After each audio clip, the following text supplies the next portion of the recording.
The Prime Minister was not fully satisfied. The Prime Minister who heard me out for 15 minutes virtually changed his view and said, "Haan, insurance to honi chahiye." One is communication skills, the other is courage to be able to put your point.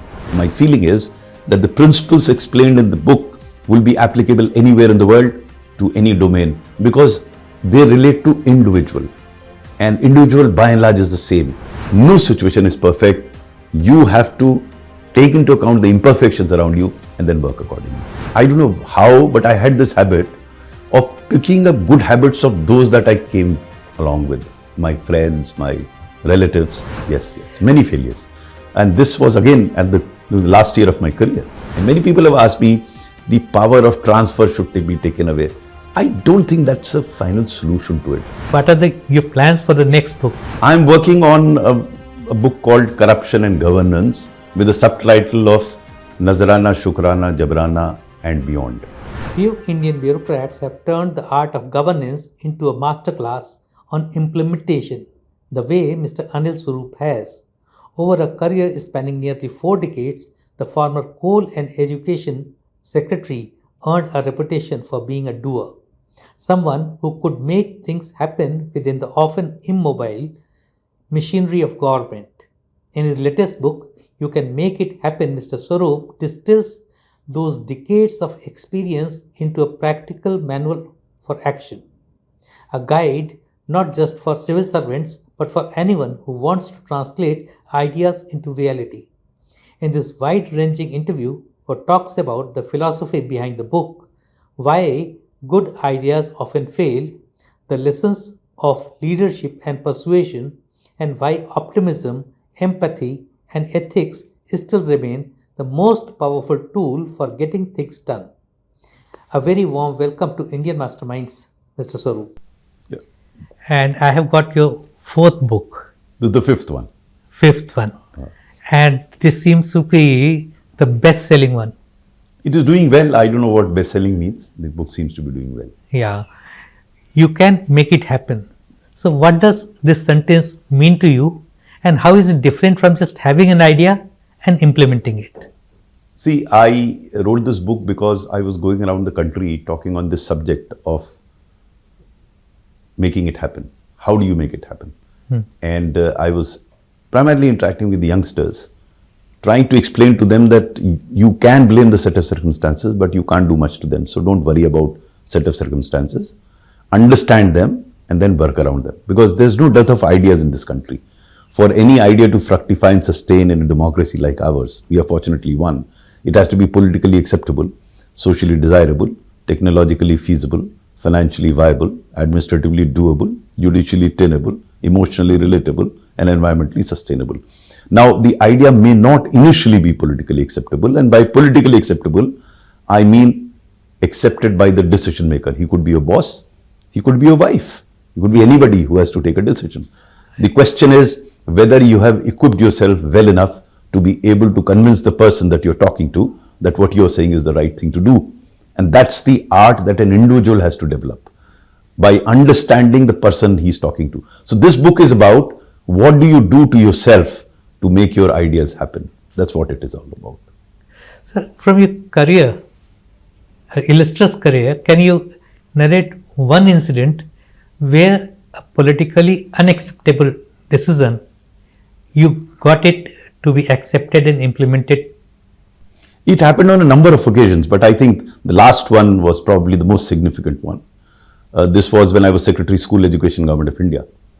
And I got a call from the Prime Minister's office, the Principal Secretary asking me to brief the Prime Minister on health insurance. I was a bit surprised.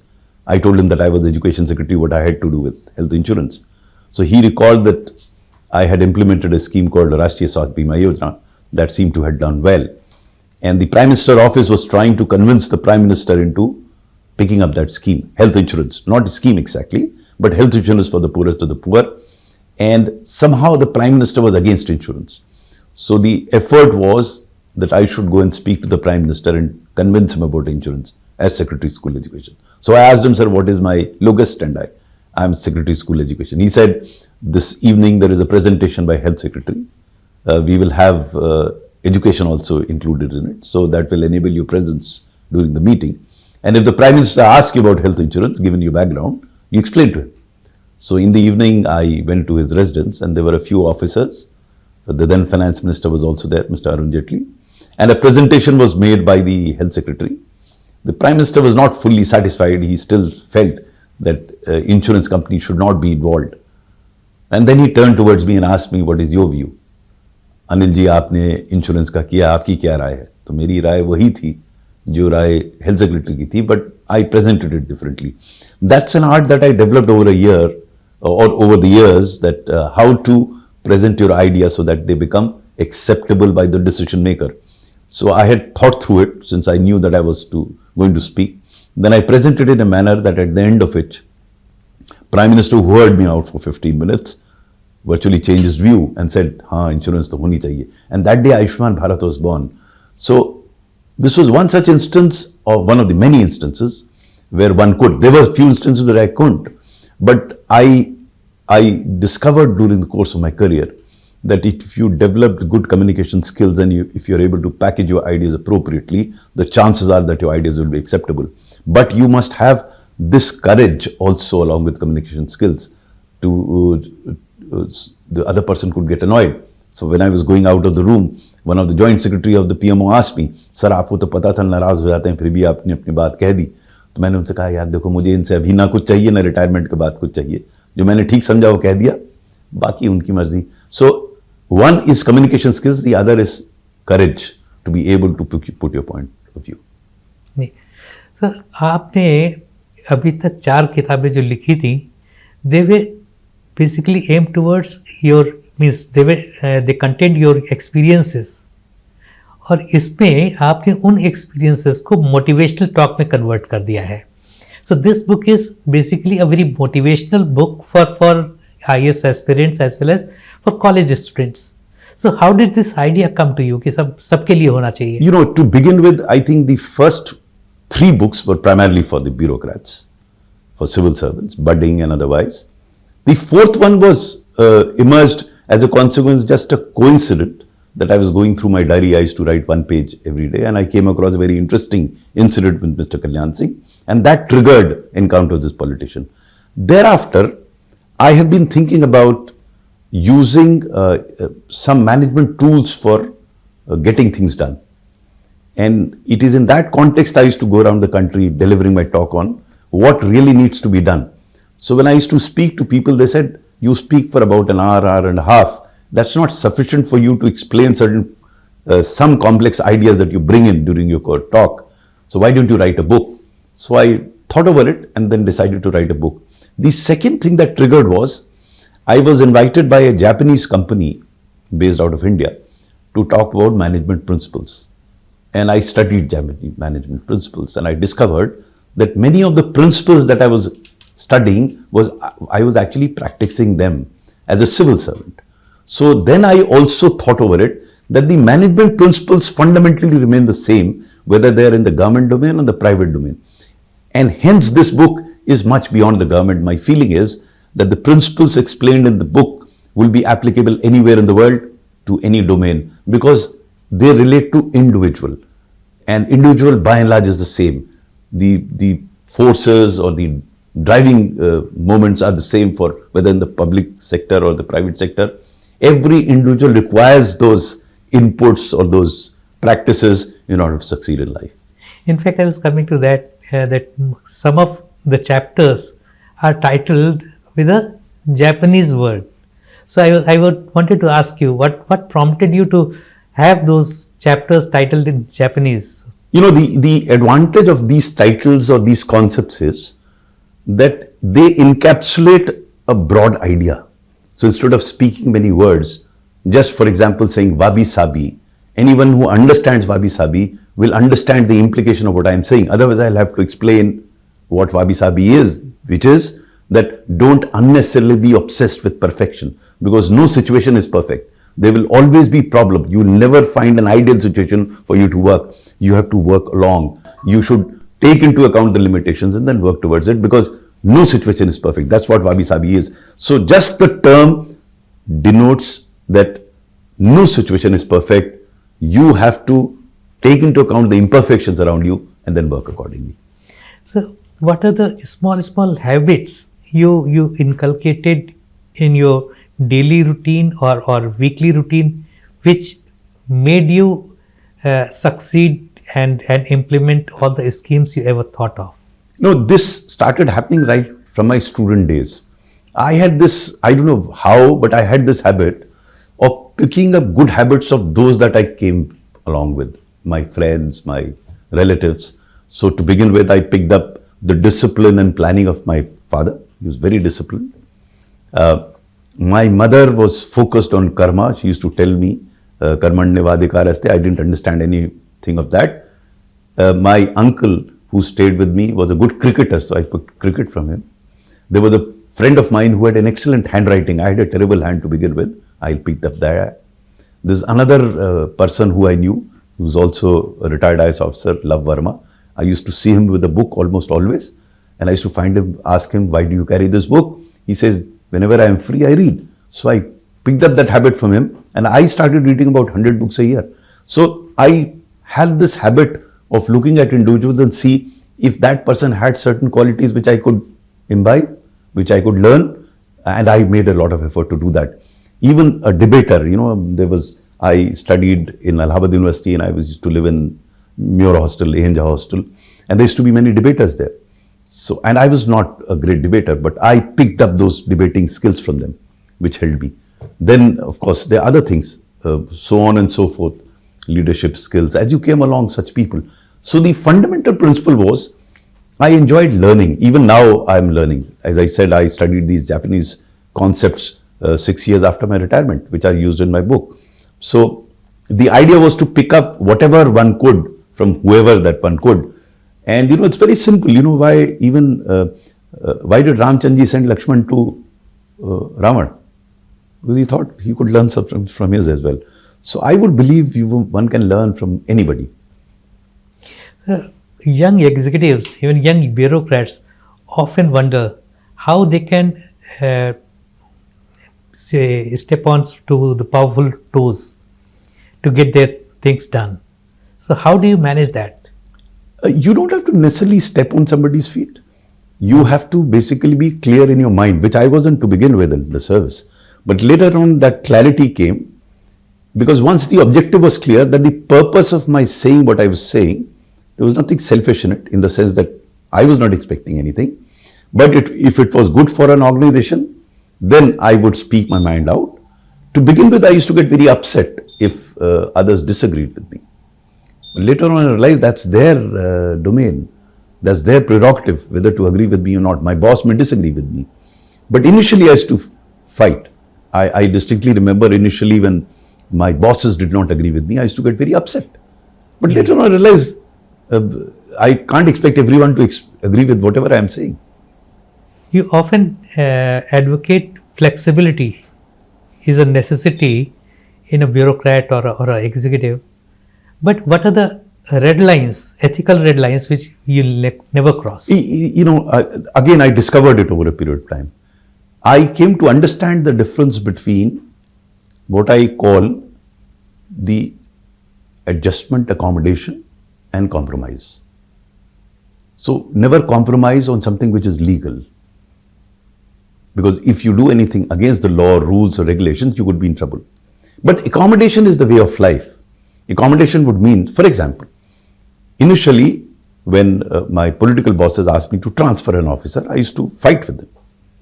Later on I said, let us try and convince him that such a transfer will not be good for the organization. In many cases I managed to convince him. In some other cases I didn't, I couldn't. Now a younger Anil Swarup would have proceeded on leave. To give you another example, I had the occasion to work with Madam Mayawati when she was Chief Minister. I was a Special Secretary. She had this habit of suspending district magistrates in meetings. So she merrily suspended a district magistrate, and it was not his fault, but he was suspended in the meeting. So that district magistrate came to me and said, "Sir, meri to koi galti nahi thi." And factually, uski koi galti nahi thi. Now how do you get him reinstated? Now a younger Anil Swarup would have gone and fought with Mayawati and probably himself got suspended or moved, whatever. But a slightly more mature Anil Swarup did something else.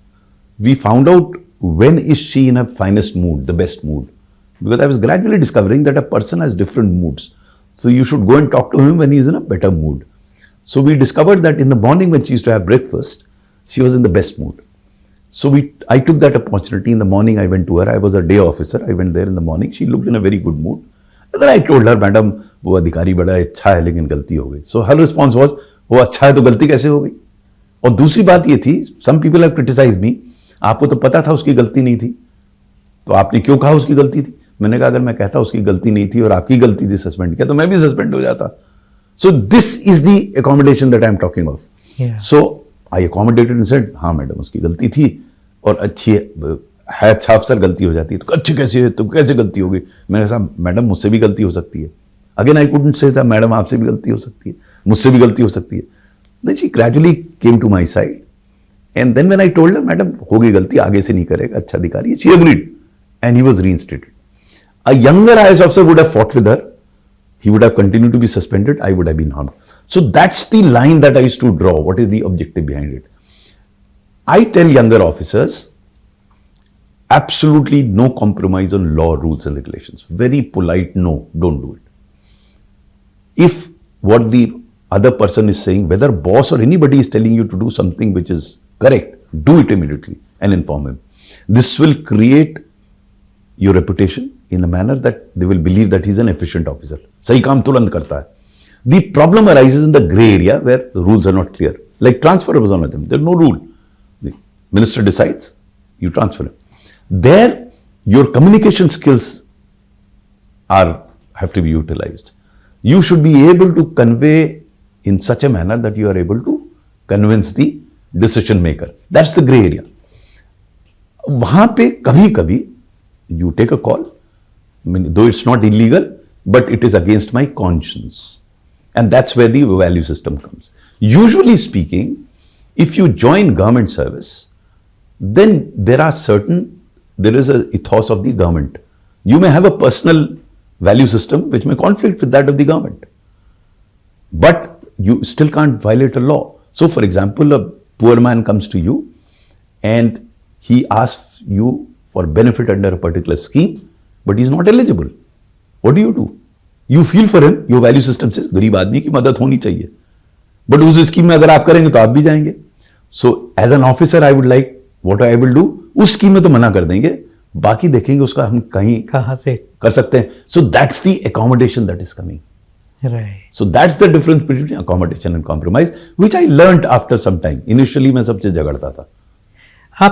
आपने book में failures की भी बात की है, that you have also encountered failures, and I distinctly remember one incident you described about was in education when you were in school education ministry. Yes, many failures, and this was again at the last year of my career.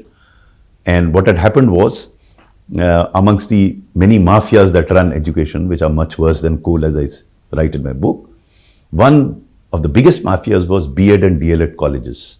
These are colleges that train students to become teachers. So the chairman of National Council of Teachers Education came to me. I had put in about 3-4 months. I was new to the job. He said, sir, यहाँ पे बड़े फर्जी हैं, गलत हैं. Out of 16,000, 4,000 do not exist. They are in a room and they can give you a degree. This sort of fraud that is happening. So I'm planning to issue a notice to them, asking them to furnish factual information in an affidavit. Like, where do they exist? Who are teaching them? And why on affidavit? Because if they give wrong information in an affidavit, then a criminal case can be made out. So he should. I said, okay, go ahead. He should notice. All hell broke loose. Now these are very well linked people. But I had understood that in order to make this idea of the chairman successful, I had to make it politically acceptable. So I went around the states, spoke to chief ministers of different political parties, and everyone agreed with me. So these guys did not get any support from politicians. It was very unusual. Mamata Banerjee's West Bengal supported, Yogi Adityanath in UP supported, Vijay Scindia in Rajasthan supported, everyone supported. Everyone agreed this is a serious problem. So they didn't get any. Despite the fact that they were politically very strong, they didn't get. So they went to 17 high courts. 3 high courts granted stay against procurement of that information. In one of the cases, the chairman and city personally appeared in the court, and the judge got so annoyed with him, issued a contempt notice against him, a notice to me as Secretary of School Education, how can the chairman be removed? At this stage, the minister, very fine minister, Prakash Javadekar, one of the finest ministers I worked with, on this issue said, कि अनिल जी कहाँ judiciary सब करेंगे, इसको जाने रहने दीजिए. Santosh Matthews was very upset. Which is very right. If I were in his place, I would have done the same. He resigned from the IAS. So that was a failure for me, one of the biggest failures. I couldn't prevent his resignation. But I learned it that way. A similar situation arose later on when CBSE paper was leaked and chairman CBSE was sought to be removed. I stood by her. She did not go. She was retained and later on became the Secretary of School Education. So you get some, you lose some, you fail somewhere, you succeed somewhere. That's what life is. If we see the entire gamut of bureaucracy, so only the Chief Secretary's post has a fixed tenure. What if the secretaries and district collectors, they also have a fixed tenure? Will that... I don't know whether Chief Secretary, Cabinet Secretary has a fixed tenure of 2 years. Sorry. But Chief Secretaries don't. Yeah. I see in a democracy, fixing tenure may not really help. Why? Because let us assume that the Chief Secretary or the District Magistrate, he's fallen from grace, so to say. His life will be terrible. He won't be able to do anything. I mean, there are many ways to do things. I think the accommodation part has to be here. I discovered over a period of time that a lot depends on those individuals. You can't institutionally say that District Magistrate will be there for 3 years.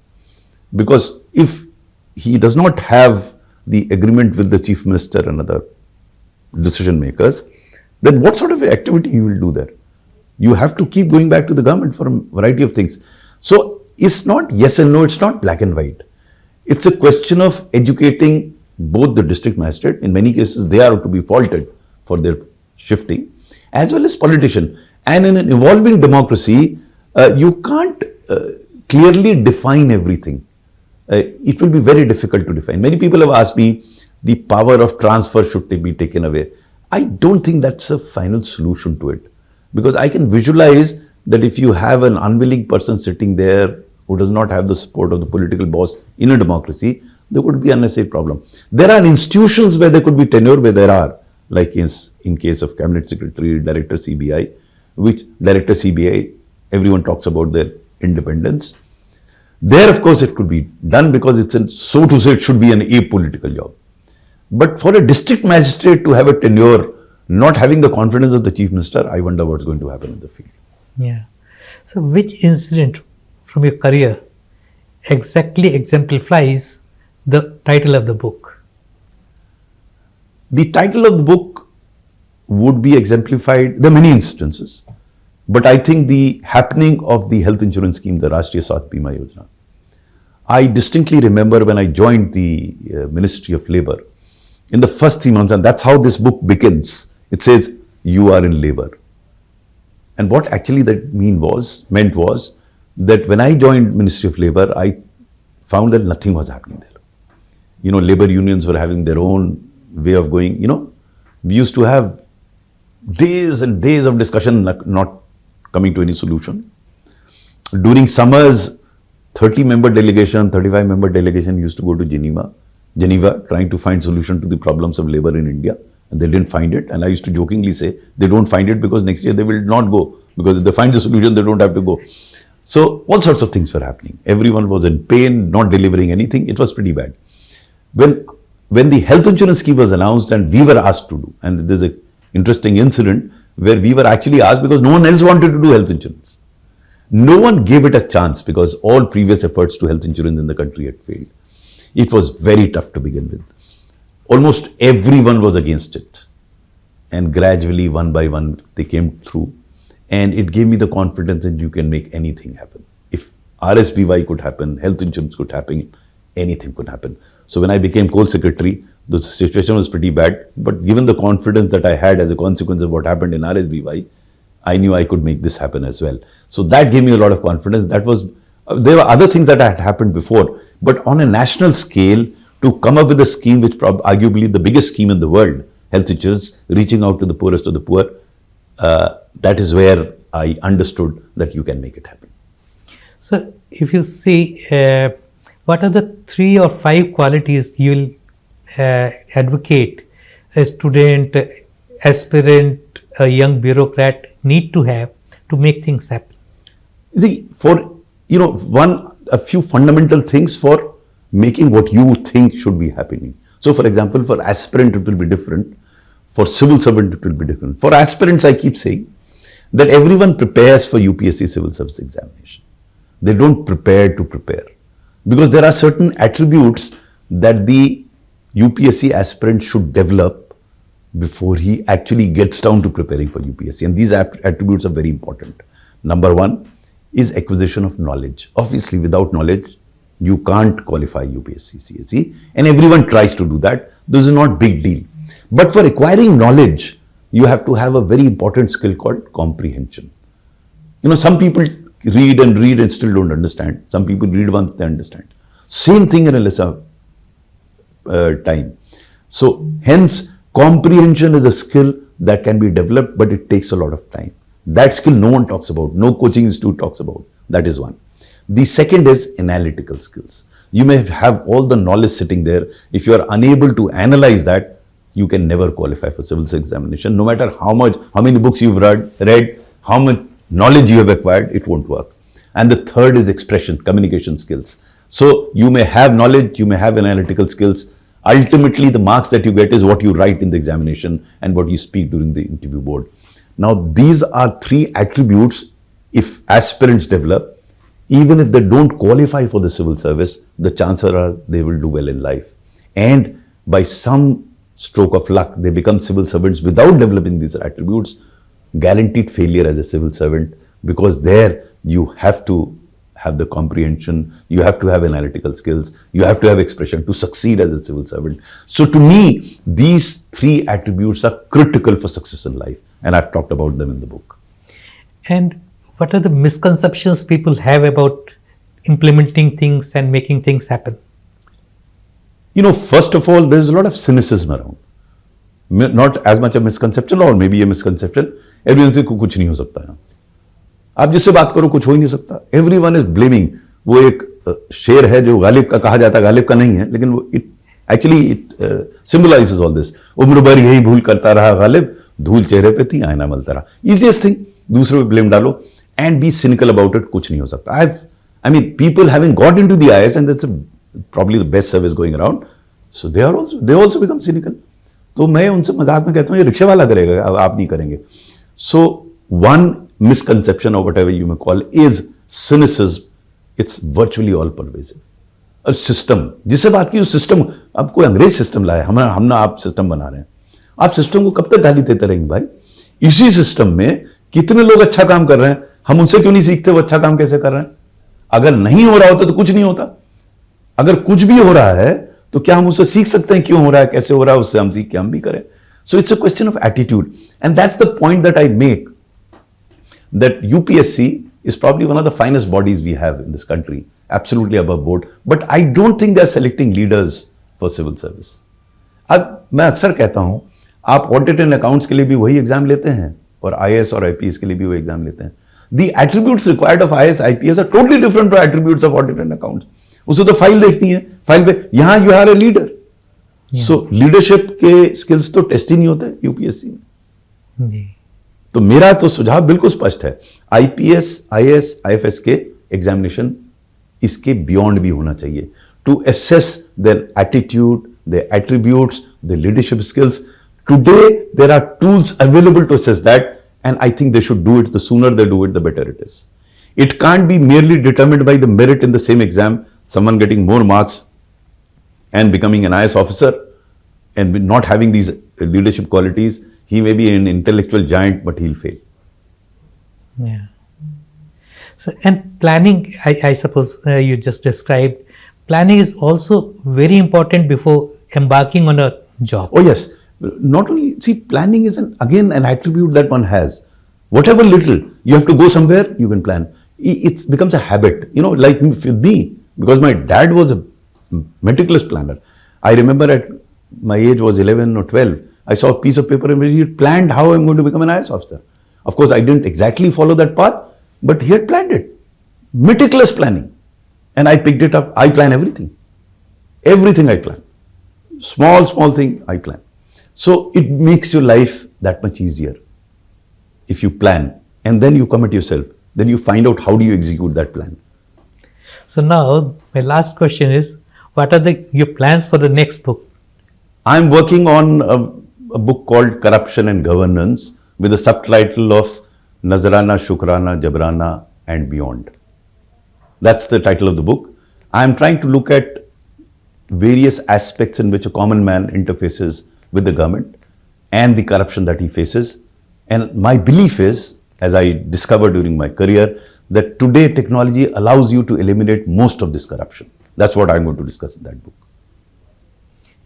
Thank you so much, sir. Thank you for talking to Indian Masterminds. Thank you. And we'll have next session also sometime. Thank you so much, sir. Thank you. Thank you very much, Mr. Anil Swarup, for talking to Indian Masterminds. It was such an inspirational and motivational conversation. I trust our audience will go over it again and again. Please like this video and do not forget to pour your feelings in the comments box. For similar videos, you should subscribe to our YouTube channel and press the bell icon to get notifications of our new videos. Thank you.